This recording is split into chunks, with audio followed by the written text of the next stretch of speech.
avons, en fin de semaine dernière, reçu une alerte de santé publique venant de la zone de santé de Panzi. Alors, cette zone de santé de Panzi se trouve à peu près 417 km de Kenge. Et donc, c'est vraiment dans les milieux les plus reculés. Et dans un contexte où on a déjà une route très difficile à pratiquer pour y arriver, et surtout en saison de pluie, et on est en plein dedans. Alors je vais d'abord donner un petit tableau, une carte postale de la zone de santé pour dire que c'est une zone de santé où on a des enfants qui sont en malnutrition parmi les plus élevés de la République, avec 61% d'enfants qui sont en malnutrition dans cette zone de santé. Comme j'ai dit, elle est très reculée, cette zone de santé, avec une route très difficile, avec souvent des difficultés d'approvisionnement en médicaments à cause de la route et à cause de cette distance très importante. Et donc avec des conditions sanitaires habituellement très difficiles. Dans cette zone de santé, il a déjà été noté il y a 2 ans une grosse épidémie de fièvre typhoïde. Et donc c'est dans ce contexte-là que on a noté entre le 20 et le 24 octobre, ça c'est donc l'enquête qui nous commence à nous montrer cette apparition de ce phénomène dont nous allons parler. Et donc c'est fin novembre, donc l'alerte, 1 mois plus tard, que l'alerte est donnée et que nous avons donc immédiatement dépêché d'abord le médecin provincial du Kwango, avec 3 épidémiologistes, avec un laborantin et avec des experts du ministère de la Santé, qui ont mis 2 jours pour arriver sur la zone. Comme je vous ai dit, c'est pour ça que je vais parler de la route, qui ont mis 2 jours pour arriver sur la zone. Donc nous avons fait une première évaluation le 30, mais cette évaluation était basée sur les rumeurs qui circulaient, parce que l'équipe n'était pas encore arrivée sur la zone. Et nous avons refait une évaluation, cette fois-ci, avec les éléments des équipes qui étaient arrivées sur la zone, le 3. Donc, il y a 48 heures, on a refait donc le point. Alors, qu'est-ce qu'il a été donc constaté? Il a été constaté que on a signalé plus ou moins 382 cas de ce phénomène, et caractérisé par, premièrement, la fièvre, deuxièmement, la toux, troisièmement, le nez qui coule, ce qu'on appelle la rhinorrhée, et quatrièmement, des maux de tête et des courbatures. Donc vraiment un syndrome qui ressemble à un syndrome de grippe. Et avec, pour certains enfants et pour certaines personnes qui sont décédées, une détresse respiratoire, donc des difficultés à respirer qui surviennent suite à cette grippe, à ce tableau. Alors, on a noté des décès, et on a pu maintenant dire combien sont décédés dans les zones de santé, dans les structures de soins, et là il y en a eu 27.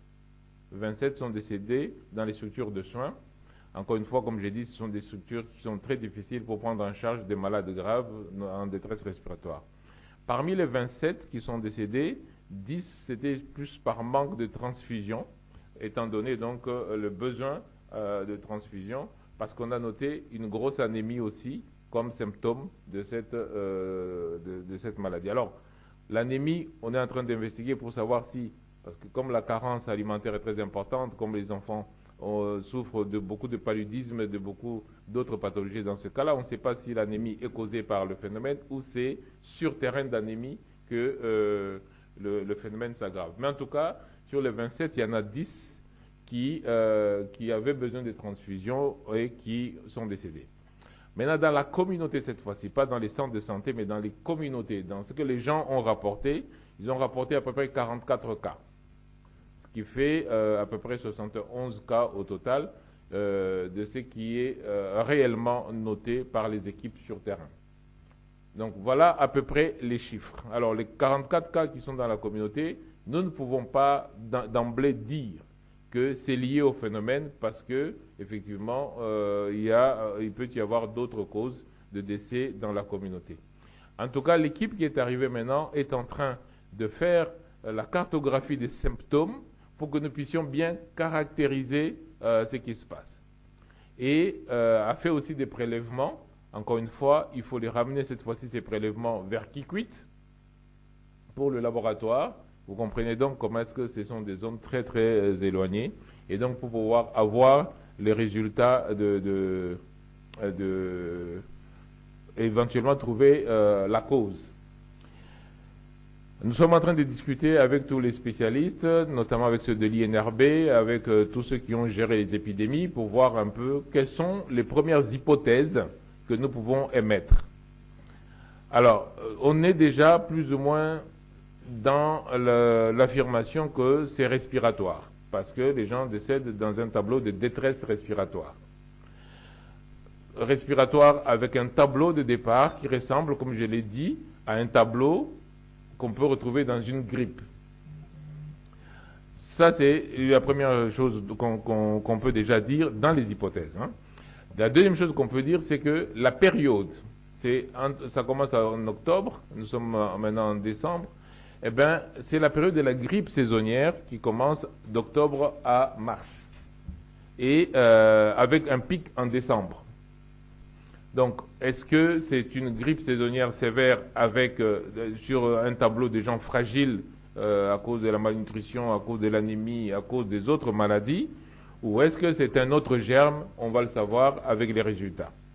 Mais ça peut être une des premières hypothèses que ce soit vraiment une grippe saisonnière sévère qui touche la zone. Encore une fois, je dis que ça, c'est des hypothèses en attendant les résultats de prise de sang, enfin les résultats de prélèvement. On a imaginé, est-ce que ça peut être Covid? Alors, le taux de mortalité qui est autour de 7,5-8% nous fait penser peut-être que ce n'est pas Covid. Parce que Covid n'a pas ce taux de mortalité. Cependant, c'est dans une zone où les gens sont très fragiles. Donc, ça peut aussi être possible que ce soit un virus de ce type-là sur des personnes fragiles. Est-ce que c'est un autre germe? On ne le sait pas encore. On va le savoir très rapidement. En tout cas, avec tous les experts avec lesquels nous discutons, il nous semble que c'est quelque chose que l'on peut éventuellement contenir localement si nous avons la confirmation de ce qui se passe. Voilà à peu près la situation de cette maladie. Donc, on n'est pas à 179 morts, on n'est pas à 200 morts, mais voici les éléments de l'équipe qui est arrivée sur terrain. Hier, j'ai reçu le caucus des députés de Kwango.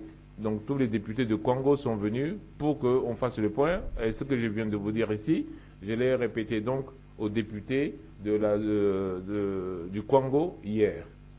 Et donc, nos équipes locales sont sur place. L'équipe centrale va aller maintenant parce qu'on attendait d'avoir les premiers résultats de l'équipe sur place pour préparer correctement l'équipe qui va du niveau central. Mais cette équipe est déjà prête à partir et donc on va avoir plus d'éléments pour ce qui se passe là-bas. Donc en gros, zone très reculée, alerte donnée en fin novembre et l'enquête montre que le phénomène a commencé fin octobre et ce phénomène a fait 27 décès dans les centres de santé et à peu près 44 décès si c'est confirmé dans les communautés, caractérisé par un syndrome qu'on voit régulièrement, c'est-à-dire fièvre, le nez qui coule, les céphalées, des courbatures et l'anémie, et qui sévit en touchant plus les enfants, parce que les enfants de moins de 5 ans sont à 40% concernés dans le phénomène. Voilà à peu près la situation à ce jour de ce qui se passe dans le Kwango. Peut-être que on va laisser les gens qui veulent avoir plus de précision poser des questions. Voilà, merci. Juste avant de commencer le jeu de questions-réponses, je voudrais demander au directeur de l'Institut national de santé publique, M. Dieudonné Mwamba-Kazadi, s'il a 2-3 choses à rajouter avant que l'on passe au jeu de questions-réponses. Merci à ajouter à ce qui vient d'être dit.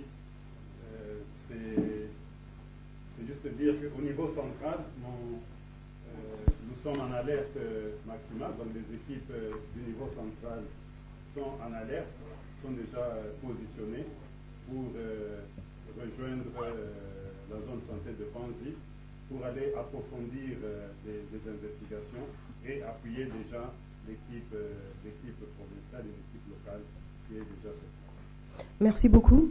À présent, nous passons au jeu de questions-réponses. On va prendre les 5 premières questions. La toute première, j'accorde à M. Ndaï Ilamboui. Ndaï. Voilà, merci. Merci beaucoup, Monsieur le ministre, pour ces précisions. Je ne sais pas qu'est-ce qui se passe exactement, qu'est-ce que le ministère de la Santé fait, parce qu'à vous entendre, vous parlez de 24, 44, c'est déjà des morts de trop. Fin octobre, novembre, nous sommes en décembre.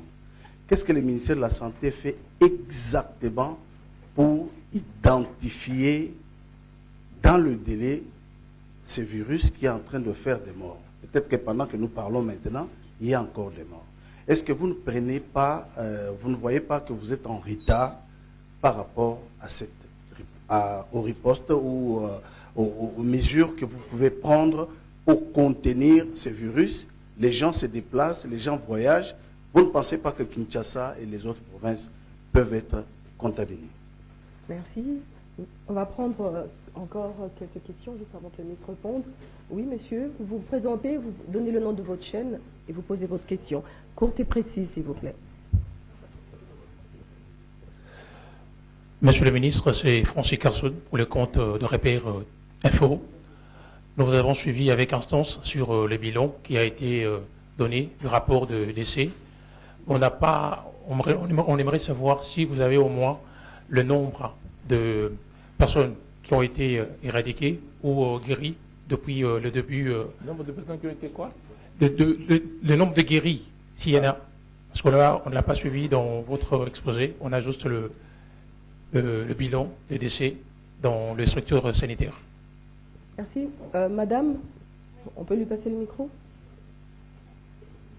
Monsieur le ministre, bonjour. Aurélie, France 24. Est-ce que vous pouvez être un peu plus précis sur votre degré d'inquiétude? Est-ce que c'est sous contrôle? Vous avez lancé une alerte? Et si c'est vraiment un symptôme grippal, est-ce qu'il y a des renforts médicaments ou des choses comme ça qui ont été apportés dans la zone de santé pour contenir un peu ce qui se passe? À la dernière question dans la série, madame, devant.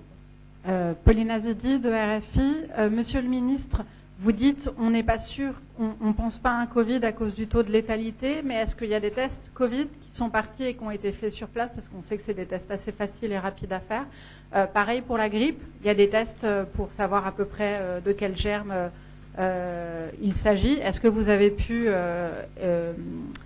faire ces tests? Et quand vous dites que vous parlez des décès, donc probablement de gens aussi guéris, puisque 340 personnes touchées, est-ce qu'on sait en combien de temps ces gens se sont rétablis? Merci. On va laisser au ministre de répondre aux 5 premières questions et juste après, on va reprendre. Merci beaucoup. Je commence donc avec la question de RTNC pour savoir pourquoi est-ce qu'on est en retard. Je viens de vous dire qu'on a eu l'alerte vendredi passé. C'est là qu'on a eu l'alerte. Donc il n'y a pas de retard du tout, parce que c'est vendredi qu'on a eu l'alerte, qu'on a fait la première réunion le samedi, qu'on a fait la deuxième réunion le mardi, et qu'on a envoyé l'équipe dimanche. On a eu l'alerte vendredi, l'équipe est partie dimanche. Donc on n'a pas eu de retard. La chose, c'est que l'équipe fait 417 km sur cette route-là. Je vous ai dit que l'équipe a mis 2 jours pour atteindre la zone à cause de la route qui est très mauvaise en période de pluie. Et c'est dimanche. Nous sommes jeudi aujourd'hui. Et je vous ai dit que mardi, nous avons maintenant la situation de l'équipe qui est arrivée sur place, qui a déjà fait les prélèvements. Et donc, je réponds aussi à la même question pour dire, nous attendons les résultats de ces prélèvements. J'ai dit que ça va à Kikwit, parce que la zone de santé est très, très éloignée. Elle n'a pas un laboratoire, elle, dans cette zone de santé, capable de nous donner les éléments qui puissent nous répondre. Mais maintenant, les échantillons ont été prélevés. On va avoir les résultats. Et ça nous permettra de savoir effectivement quelle est la meilleure stratégie à faire. Parce que si on tombe que c'est une grippe, ce n'est pas la même chose que si on tombe que c'est une autre maladie. Et donc c'est ça qui est important pour nous, c'est le diagnostic. Ce n'est pas que il fallait déjà alerter, protéger les autres provinces, on va les protéger de quoi? On veut d'abord savoir.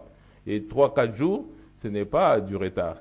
Et grâce justement au COUSP, parce que vous savez, quand on réagit à une situation, la vraie question c'est le niveau d'alerte que nous nous donnons. Nous on a mis l'alerte maximale.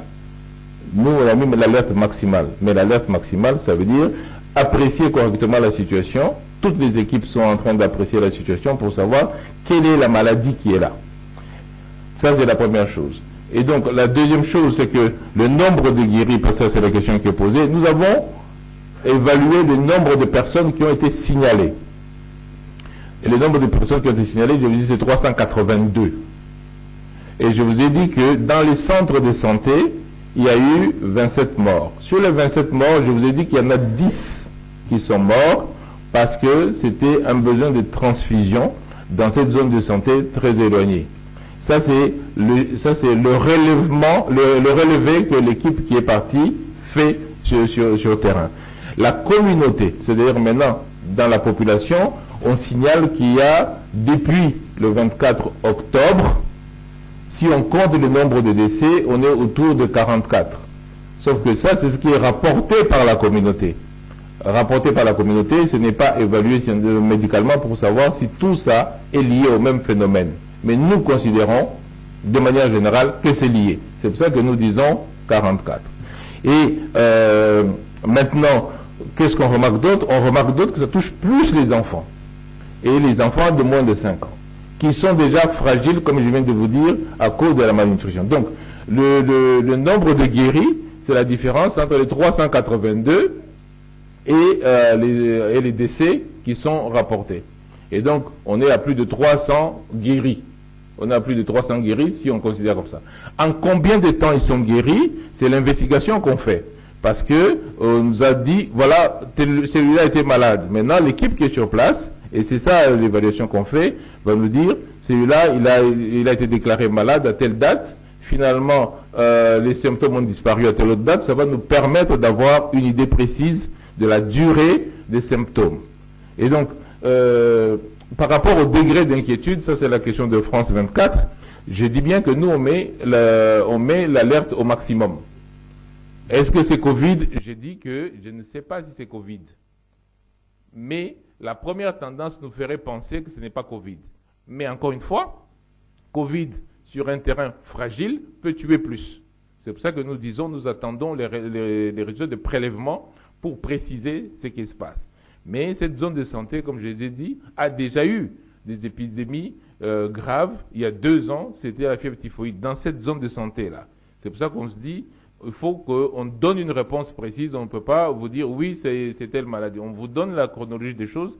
Nous avons été alertés le week-end dernier. Et tout ce que je vous dis là, c'est dans les 4 jours qui se sont passés. Donc voilà à peu près la situation. Et combien de temps pour le rétablissement? Encore une fois, c'est l'enquête sur place qui va nous dire combien de temps les gens prennent pour le rétablissement. Est-ce que c'est une grippe? Tout ce qu'on peut dire, c'est que nous sommes dans la période saisonnière où la grippe frappe. Et à Kinshasa, il y a beaucoup de cas de grippe qui sont documentés. Et ce que je vous dis là, c'est les résultats que nous discutons avec l'INRB parce que c'est prélevé. Et on se pose la question, est-ce que ce n'est pas la même grippe, mais dans une zone très fragile? Donc on se pose cette question-là, on regarde. Et si, dès qu'on a les résultats, j'espère qu'on va les avoir aujourd'hui, demain ou après-demain, en ce moment-là, on pourra préciser et prendre les mesures adaptées. Parce que si c'est une grippe, ce n'est pas la même chose que si c'est une nouvelle maladie qu'on découvre, si c'est un germe nouveau, si c'est un germe de type bactérien, en ce moment-là, on met des antibiotiques. Alors que quand c'est une grippe, ça ne sert à rien de mettre des antibiotiques. Probablement qu'il y a d'autres mesures de santé publique que l'on pourra prendre. Voilà, on va prendre la deuxième série de questions-réponses. Je commence par M. John Canuni, qui sera suivi de Madame à côté, et puis M. en veste. Et puis, ouais.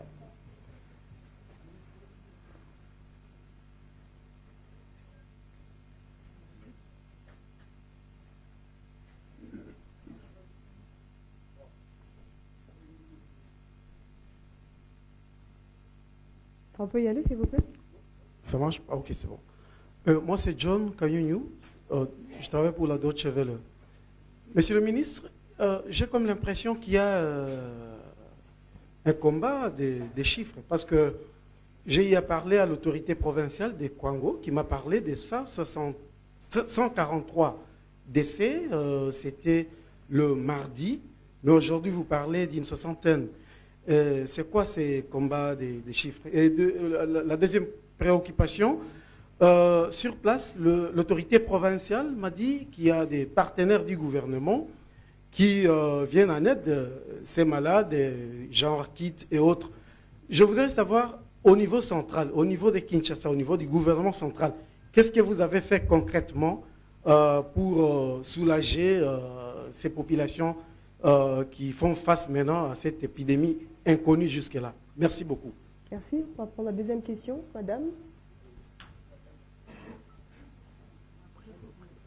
Oui, merci. Je suis Marthe Bossoan-Dolé pour l'agence France Presse. Monsieur le ministre, je reviens un peu sur les chiffres. Est-ce qu'on peut dire que c'est 27 morts plus 44 ou bien c'est 44 morts de la communauté? Qu'est-ce qu'on retient? Et de deux, c'est quoi maintenant le niveau de vigilance? Et la dernière question, est-ce qu'on peut s'attendre à un phénomène d'épidémie à une grande échelle ou bien c'est juste un peu normal? Vous pouvez passer le micro juste derrière vous. Merci. Moi, c'est Candide Kipoulou, équilibre.cd. J'ai deux petites questions. Y a-t-il des efforts particuliers pour sensibiliser la population locale aux symptômes de cette maladie? Parce qu'on sait que cette population n'est pas assez informée. La deuxième, vous n'avez pas fait mention dans votre communication, mais sur l'affiche, on voit l'évolution de l'épidémie d'impost. On peut en savoir... Alors, vous êtes arrivé en retard, monsieur. Vous arrêtez à la première question, parce que par rapport à l'épidémie d'impox, on a annoncé. Vous êtes arrivé en retard, donc on s'arrête sur la première question. Merci. Vous passez la toute dernière question de la série. Vous passez le micro à une dame. Voilà. Merci. Merci beaucoup, monsieur le ministre, pour toutes ces précisions. Je suis Dora Kabadi de Six Télévision. Vous aviez parlé ici tout à l'heure que c'était sur base des hypothèses que vous avez donné toutes ces précisions. Je me demande la question, sur quelle base alors de traitement que cela se fait? Vous n'avez pas évoqué, parce que je me dis, les traitements seraient aussi en tâtonnement, raison pour laquelle on a ce cas de décès dans le Kwango, dans cette partie du pays. Merci beaucoup. Merci. Et on va donner le temps au ministre de répondre à ces 5 questions dans cette série. Ok, je commence avec le combat des chiffres. Moi, je ne fais pas de combat des chiffres. Je vous ai dit qu'il y a eu beaucoup de chiffres qui ont été annoncés à plusieurs reprises. Et c'est d'ailleurs pour cela que nous ne sommes pas précipités à communiquer, parce qu'on ne peut pas communiquer sur des rumeurs. Le médecin provincial de la santé qui est arrivé sur la zone, c'est l'ancien médecin-chef de cette zone-là. Donc c'est quelqu'un qui connaît très très bien, parce que c'est l'ancien médecin-chef de cette zone. Et donc ce que je vous dis, c'est le rapport de la réunion de mardi après-midi, après qu'ils aient évalué la situation. Et je répète, le médecin qui est sur place, l'autorité qui est sur place, l'autorité provinciale qui est sur place, le médecin provincial, c'est l'ancien chef des zones de Panzi. Donc c'est quelqu'un qui est chez lui, qui connaît. Et c'est la première personne qui est arrivée avec 3 épidémiologistes, avec un laborantin, avec des experts de protection contre les infections qui sont sur place.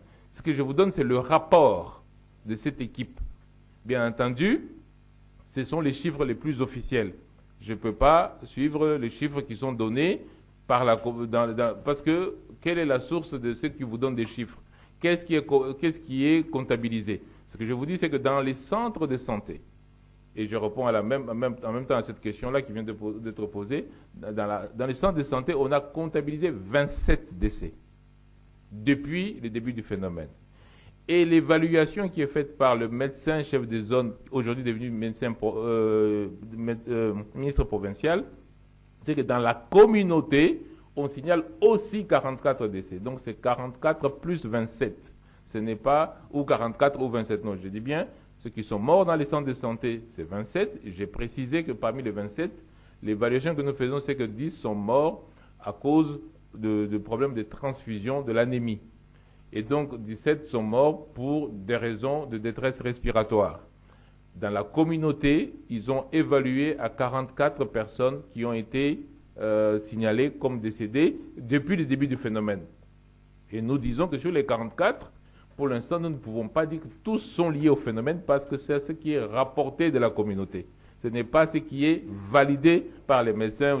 C'est quand une famille dit « nous, on a perdu quelqu'un ». Ils présentaient aussi les mêmes symptômes. Nous prenons ça comme cas que nous comptabilisons.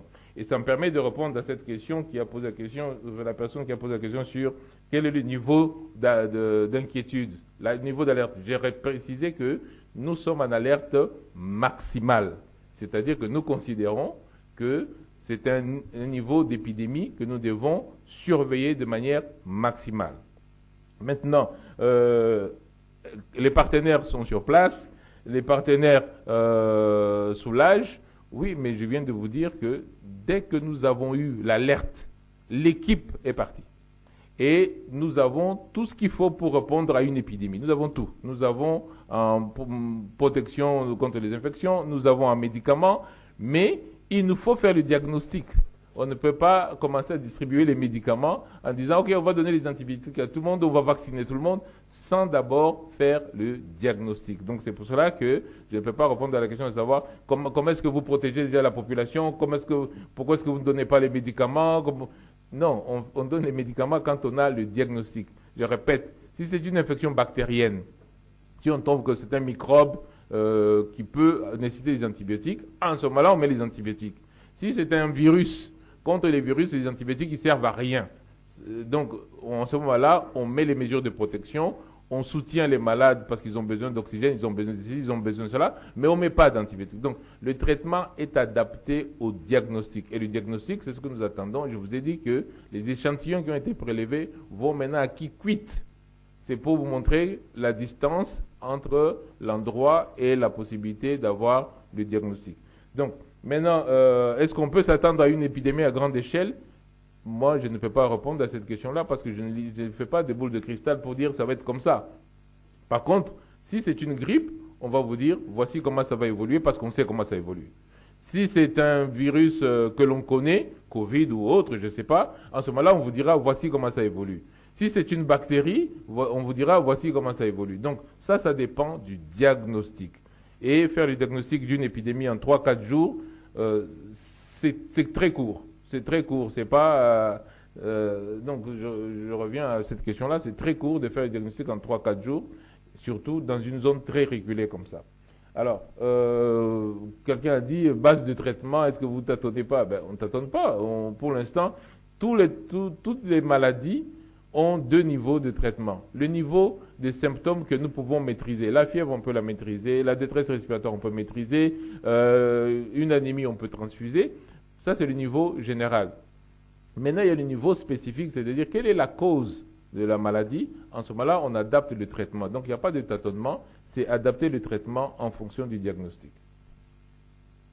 Voilà, on va prendre la dernière série, mais qui sera suppléée de 2 questions sur le Mpox. C'est pour répondre au monsieur qui parlait. On avait dit avant de commencer qu'on se focalisait sur l'épidémie de Kwango, mais qu'après, on pourrait avoir 1 ou 2 questions sur le Mpox, parce que ce n'était pas ça le but aujourd'hui.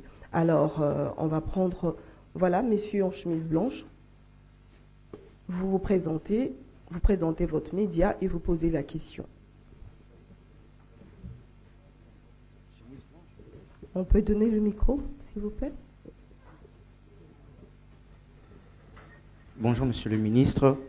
Jordi Botombe, la Congo Web Télévision. J'ai 2 petites questions. La première, celle de savoir, avez-vous déjà identifié ou diagnostiqué clairement si c'est quelle épidémie? Ça, c'est la première question. Qui émane d'ailleurs à une deuxième question. Et comment prescrivez-vous le médicament? S'il vous plaît, tolérance, chers collègues. S'il vous plaît.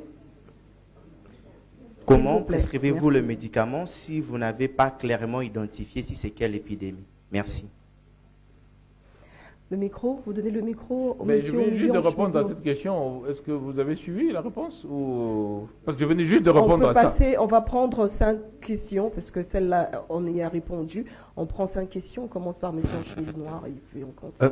Monsieur le ministre, je suis Benoît pour l'agence de presse Reuters. Deux petites questions. Première question, est-ce que vos équipes sur place ont identifié les modes de transmission? Parce qu'il y a quand même beaucoup de cas. Et puis, deuxième question, vous parlez de l'accessibilité, parce que Kwango, c'est aussi une zone qui est liée au phénomène Mobondo. Est-ce que cette difficulté d'accessibilité est due à l'insécurité ou seulement à la praticabilité de la route? Merci. Donnez le micro à la dame derrière, s'il vous plaît. Et puis ce sera le monsieur en veste. Merci bien. Je suis Priska Kabangu de Communication Plus. Monsieur le ministre, déjà ici en République démocratique du Congo, avec cette approche, l'approche One Health, dans la résolution de différents problèmes en santé publique. Et avec la CUS, la Commission de coordination et une santé, dirigée par le professeur Nadège Gombe, il y a de CPQS dans chaque province, ce qui fait en sorte que qu'il y ait des informations qui remontent rapidement. Ma question est celle de savoir, il y a un retard au niveau de l'équipe qui devait être dépêchée au niveau de la province. Pourquoi ne pas simplement prendre l'équipe CPQS province, prendre cette équipe et également accompagner cette équipe avec des laboratoires qui seront adéquats pour pouvoir traiter de problèmes. Parce qu'on ne sait pas si c'est aussi une zoonose, si c'est pas parmi les 6 groupes prioritaires de zoonoses qui a frappé la République démocratique du Congo. Merci.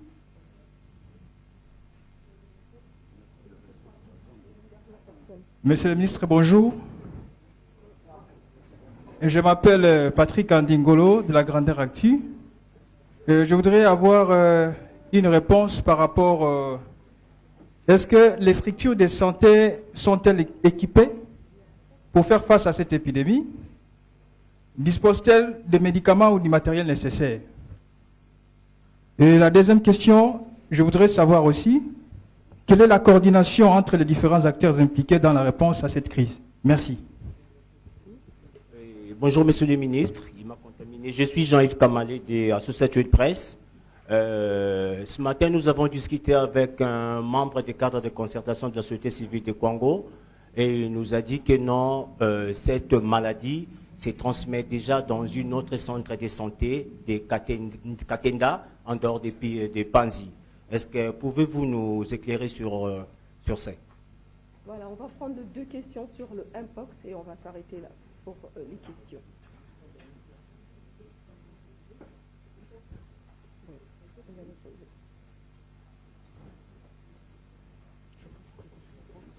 Allez-y. Oui, alors, par rapport au POX, quelle est la situation d'une manière générale de cas d'impox sur le plan national et sur le plan provincial? La deuxième question, quelle est la tendance maintenant? Est-ce que les cas sont en train de s'abaisser ou ça s'aggrave d'une manière générale? Merci. Je crois que c'est la même question en fait. Madame? Oui, pour les Mpox et aussi aux messieurs de l'Institut de santé publique, est-ce qu'on va gérer les 2 épidémies? Parce que l'autre épidémie inconnue, l'épidémie mystérieuse avec les Mpox, et est-ce qu'on sait déjà où est-ce qu'on en est avec les vaccins? Parce que les vaccins japonais, on ne dit toujours rien. Et dans le Kwango, avec Mpox, cette nouvelle épidémie, comment vous comptez gérer? Qui gère quoi? Merci. Merci beaucoup. Ce sera tout pour les questions aujourd'hui. On va laisser au ministre répondre. Voilà. Merci Bon, beaucoup. je disais donc au premier intervenant que je venais juste de répondre si on a identifié, si on a... Donc je venais juste de répondre à la question, je ne vais pas revenir dessus. Alors c'est pareil pour le mode de transmission. Ce que je vous ai dit dès le départ, c'est que ça ressemble à une maladie de type respiratoire. Je dis bien, ça ressemble. Encore une fois, on est à 4-5 jours de l'alerte. Donc ne pensez pas, en 4-5 jours, on peut déjà identifier, savoir comment ça se transmet, savoir comment est-ce qu'on protège les gens. C'est difficile de répondre à ça en 4-5 jours de l'alerte. L'alerte est arrivée vendredi soir et donc disons samedi matin. Et c'est là que nous avons commencé à réagir. Donc ça fait 4-5 jours que de l'alerte. Donc pour vous dire quel est le mode de transmission, j'ai pas envie de vous mentir.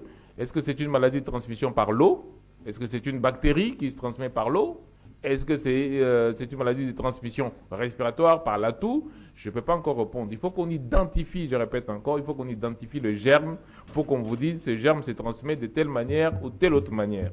Donc ça, je ne peux pas vous répondre à ça. Maintenant, le phénomène Mobondo, c'est malheureusement un des problèmes que nous avons parce que cette zone-là, il faut passer par des endroits contrôlés par les Mobondo. Et donc, d'ailleurs, on a eu des difficultés de décider est-ce qu'on va par les airs, est-ce qu'on va par la route et tout ça, parce que justement, il y a ce phénomène-là de Mobondo. Mais ça, c'est une complication qui n'a rien à voir avec la santé, c'est des problèmes de sécurité. Donc ça, je ne peux pas vous dire que c'est une bonne chose, mais c'est une réalité. Alors, approche One Health, oui, mais encore une fois, il faut y arriver. Ce n'est pas qu'on ne veut... les gens de One Health, ils sont sur place. D'ailleurs, il n'y a pas le réseau à Panzi. Donc, ils ne peuvent même pas y arriver. Donc, l'idée, c'était d'abord d'y arriver, de prélever et de savoir quelle est l'origine. Zoonose, je ne sais pas si c'est une zoonose. Est-ce qu'il y a des animaux qui font ça? Je ne peux pas vous répondre encore. Il faut, encore une fois, laisser qu'on identifie le germe, qu'on identifie la cause. En ce moment-là, on pourra vous dire, cette cause ici, ça se gère de cette manière. Mais malheureusement, tant que je n'ai pas cette réponse-là, je ne peux pas vous répondre que c'est une zoonose. Il faut que ce soit One Health qui gère, qui arrive rapidement. One Health va passer par la même route. Il ne peut pas arriver plus vite. Et d'ailleurs, le réseau n'est pas là-bas. Alors, maintenant, est-ce qu'il y a des structures de santé qui sont équipées pour faire face? De manière générale, vous savez que le système de santé est assez faible dans nos milieux ruraux. Donc, je ne veux pas vous dire que les structures de santé sont assez fortes pour gérer, notamment pour gérer des détresses respiratoires. Ça, il y a besoin d'oxygène, il y a besoin éventuellement des respirateurs, donc ça veut dire des courants électriques, des services de réanimation, des choses comme ça. Je ne peux pas vous dire que les structures de santé dans les milieux ruraux sont adaptées pour gérer des complications sévères des épidémies. Mais par contre, pour la surveillance, pour le testing, pour la protection contre les infections, pour la prise en charge des médicamenteuses, toutes nos structures sont capables de faire et nous les renforçons. Je vous ai dit que nous avons tous les dispositifs, mais on ne va pas prendre tout et ramener. On doit savoir quel genre de dispositif on amène en fonction de la maladie qui est là. Si c'est une maladie diarrhéique causée par l'eau, on n'amène pas les mêmes choses que quand c'est une maladie respiratoire, on a besoin d'avoir des petits extracteurs d'oxygène. Ce n'est pas du tout la même chose. Donc, c'est vraiment le diagnostic qui nous permettra de donner des réponses à ce genre de questions. Alors, coordination, j'ai dit que, premièrement, c'est le niveau provincial qui intervient. Et le niveau provincial est parti dimanche et a pris 2 jours pour arriver, lundi soir, et nous avons fait la réunion mardi. Donc le niveau provincial est arrivé. Mais le niveau provincial est en coordination avec le niveau central. Je vous ai dit que l'INRB a déjà apprêté l'équipe qui part, le COUSP, le centre d'opération d'urgence, a déjà apprêté l'équipe. Il fallait nous avoir les premiers éléments pour bien calibrer l'équipe qui part. On n'envoie pas des gens juste comme ça en disant « on a appris qu'il y a des morts, allez-y ». Non, on calibre l'équipe et on envoie en fonction de ce qui se passe. Alors, c'est la même chose, la transmission. Je ne peux pas vous dire que c'est une transmission respiratoire, une transmission digestive, une transmission par les mains sales. Je ne vais pas encore répondre à cette question. Alors, est-ce qu'on peut gérer 2 épidémies à la fois? On peut gérer, on n'a pas le choix. Est-ce qu'on va dire, non, ne gérons pas, non, on n'a pas le choix, on doit gérer. Vous savez que nous gérons en même temps choléra, nous gérons en même temps rougeole, nous gérons en même temps poliomyélite. C'est parce qu'on parle beaucoup d'impox, mais nous gérons plusieurs épidémies actuellement. Et la RDC a une bonne expérience pour gérer les épidémies. Ça me permet d'ailleurs de répondre à la question sur la tendance d'impox. Nous faisons dans cette salle tous les lundis des réunions stratégiques pour voir où est-ce qu'on en est avec Mpox, où est-ce qu'on va avec Mpox. Et donc nous avons des résultats que nous communiquons et moi je le fais au Conseil des ministres chaque vendredi. Je vous donne juste sur les 2 dernières semaines. La semaine 47, je pense, on était à 849 cas et la semaine 48, on est à 430 cas à peu près. Donc, Mpox, pour l'instant, nous ne sommes pas dans l'explosion qu'on aurait pu craindre. Parce qu'on voit encore des endroits, des zones de santé, notamment parce que la question a été posée aussi, dans les provinces que nous appelons hotspots, là où il y a le plus de cas. Le Sud Kivu, l'Équateur, la Chuapa, le Sankuru, le Bazuele, là on voit encore des cas qui montent. Maintenant, quand on regarde au niveau global, c'est ce que je viens de vous dire, pour la dernière semaine, on était à 439 cas, je pense, ou quelque chose comme ça, contre 800 quelque chose de la semaine précédente. Encore une fois, ce n'est pas une tendance. C'est semaine par semaine. Maintenant, quand nous regardons depuis la semaine 39 ou 40 jusqu'à aujourd'hui, c'est la stabilité vers le bas. Donc, on voit plutôt que Mpox, le nombre de cas suspects qui nous sont rapportés sont un peu plus bas que quand on était vraiment dans le pic. L'impression que nous avons avec les experts de COUSP et les experts internationaux qui sont ici, parce que la réunion qu'on fait ici, c'est avec tout le monde. Mais c'est là, USAID est là, tout le monde est dans cette salle tous les jours. Donc, ce n'est pas des informations de la RDC, c'est des informations que nous collectons tous ensemble, on nous présente tous ensemble, nous les validons. Ces informations-là ont tendance à nous montrer que Mpox, pour l'instant, c'est plutôt dans la stabilité ou même légèrement dans la diminution. Donc, il ne faut pas prendre semaine par semaine, il faut voir après plusieurs semaines quelle est la tendance. Alors, est-ce qu'on peut, où est-ce qu'on en est avec la vaccination? Allez, j'en profite, je vais laisser quand même les DG de l'INSP répondre à cette question de vaccination. Oui, merci, Excellence. Pour la vaccination, elle est en cours, on continue à vacciner.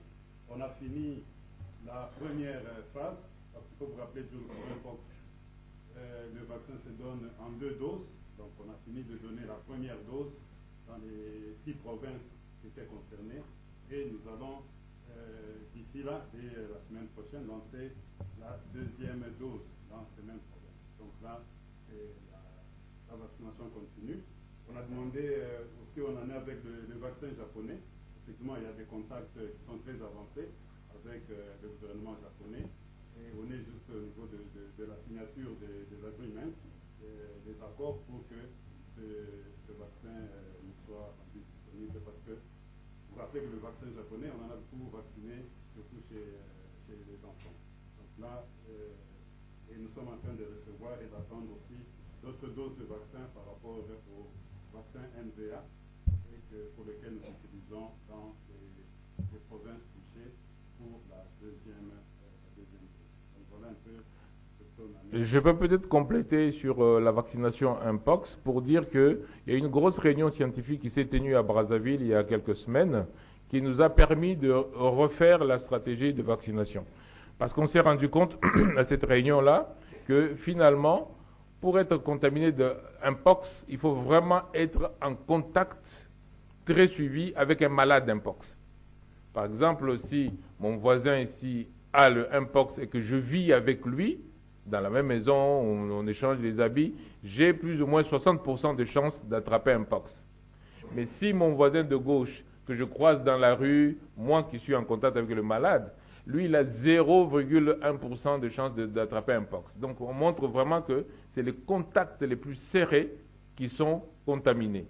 Donc, c'est pour ça qu'on voit, c'est vraiment de contact en contact dans les maisons où il y a Mpox, dans les personnes qui ont des relations sexuelles avec les personnes qui ont Mpox. C'est là où vraiment ça se communique. Et ça nous permet donc de cibler la vaccination vraiment à la première ligne de contact. Et ça, c'est très important parce que ça nous permet de considérer que ce n'est pas dans le bus qu'on va attraper Mpox, ce n'est pas dans l'avion qu'on va attraper Mpox, c'est vraiment pour les gens qui vivent de manière serrée avec des gens qui ont Mpox. Et celui-là, il attrape soit par le niveau de contact avec les animaux, c'est l'endémie qu'on avait toujours, soit parce qu'il a attrapé le nouveau virus qui se transmet par voie sexuelle, soit parce qu'il est en contact avec aussi quelqu'un d'autre qui est vraiment malade. Voilà à peu près la situation de Mpox. Voilà, merci à vous.